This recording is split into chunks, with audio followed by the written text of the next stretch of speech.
Welcome to The Explainer. Today, we're unpacking a topic that, usually generates a lot of really loud, scary headlines. But we're going to look right past them. We're focusing on discovering the incredible and often totally ignored resilience operating right underneath those statistics. We're diving into the ground-level truths using data from Shadows and Resilience, Crime in Urban America. Let's get right into it. So, what actually makes a city dangerous? Every year, millions of us dream of visiting these iconic U.S. cities, right? We're drawn by the huge skyscrapers, the world-famous food, the legendary music scenes. But just outside those bustling tourist spots lies a totally different reality. For some residents, the daily experience unfortunately includes proximity to gang activity, drug trafficking, and some pretty severe economic hardship. It's a really striking contrast, and to truly understand it, we've got to look closer at what's actually happening on the ground.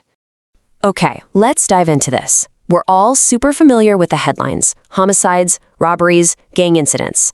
These are the sterile, frightening statistics that completely dominate the news cycle. But if you flip the script, you find the reality on the ground is actually about hardworking families, local volunteers, and just immense community resilience. The truth is, while the media hyper-focuses on those scary data points, there are vibrant, human-led solutions actively reclaiming these exact same neighborhoods as we speak. Section 1, Beyond the Crime Statistics, Understanding the True Narrative. To really grasp what's happening in American cities, we have to kind of shift our mindset. We need to look past the raw data to see the human element that actually defines these urban spaces.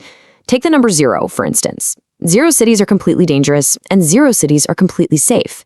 When researchers rank the most dangerous places, they're really just looking at concentrated incidents of things like aggravated assaults or vehicle thefts. But that's exactly it. It's just a concentration in very specific areas. Even cities with the highest crime rates have incredibly peaceful neighborhoods where folks walk safely at night and local businesses are thriving. Basically, no single city is entirely defined by its crime. Let's just pause on this thought for a second. Behind every statistic is a real person, a community fighting for a better future. It's so easy to get lost in the numbers, right? To view a city as just another data point on a chart. But behind that difficult data are real families. There are parents working multiple jobs, teachers trying to help students succeed, and entire communities working tirelessly for real, lasting change. Section 2, Local Heroes in Action, Mapping the Community Fight Against Crime. Now, what's really interesting about this slide is how the real story of urban America isn't just about the presence of danger. It's actually about the ground-level volunteers and local groups who flat out refuse to give up on our neighborhoods. Looking at the ground level, we see exactly how these communities are fighting back. Take Memphis, for example. It's a city that's struggled with crime for decades. The response? Well, local church groups are actively mentoring young people and running after-school programs just to keep kids away from gangs. In Baltimore, where economic opportunity is a massive hurdle, community organizations have stepped up, providing essential job training and youth mentoring services. And over in Chicago, local groups are utilizing youth sports, arts, and positive alternative opportunities to really engage teens. These volunteers, they are the ones doing the heavy lifting to prevent crime long before it ever starts. Section 3, Rebuilding After Economic Decline, the Fight Against Vanishing Opportunities. But to really understand why these volunteer efforts are so crucial, we need to look at what happens when cities try rebuilding after profound economic decline. Because there is a deep, undeniable connection between economic hardship and crime. When jobs disappear, community stability is directly threatened. And honestly, there's no better example of this economic cycle than Detroit, Michigan. Decades ago, Detroit was literally one of the wealthiest manufacturing centers on the planet. Families had stable incomes thanks to the booming auto industry, but in the following years, factories closed, jobs completely vanished. The population declined dramatically, leaving entire neighborhoods abandoned, and as conditions worsened, crime spiked. However, look at recent years. Detroit is actually recovering. Tech incubators and local artisan shops are opening up, grassroots community farming initiatives are revitalizing vacant lots, and downtown is absolutely buzzing again. It perfectly illustrates how a city can suffer immense economic loss, yet still fight its way back. Now, rebuilding communities obviously takes time. It doesn't happen overnight. In cities like St. Louis and Detroit, residents are dealing with vacant buildings and deep, systemic, generational challenges. Yet, despite those massive hurdles, city leaders, local volunteers, and new businesses are slowly but surely turning things around. They're doing this by investing heavily in district-by-district development projects. Section 4, Overcoming Systemic Urban Challenges, Tackling Gangs, Drugs, and Theft. Of course, we have to be realistic about what these communities are actually up against. Before we can fully appreciate the solutions, we have to validate the very real urban hardships communities face every single day. We are looking at a highly complex, overlapping web of issues here. You've got highly sophisticated vehicle theft rings causing serious financial hardship for everyday victims. You have gang territory disputes that often bring violence to otherwise peaceful streets. There's the absolutely devastating drug crisis, where trafficking organizations exploit vulnerable neighborhoods, leading to widespread addiction. And overlapping all of this, the severe pressures of homelessness, driven by rising housing costs. These aren't just isolated problems, they all feed right into one another. And this brilliantly illustrates how local groups are fighting back against this web of challenges. They use what's called a community-led prevention pipeline. Experts in local organizations know that to keep youth out of gangs and away from violence, you need this exact formula.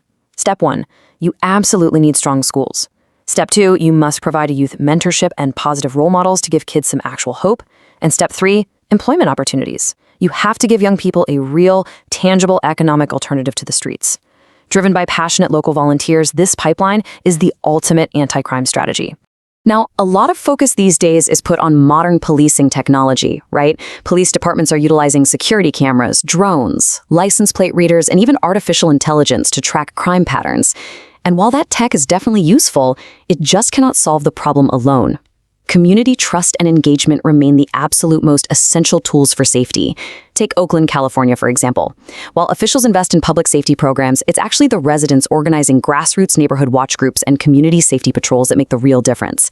Lasting safety truly hinges on localized community involvement.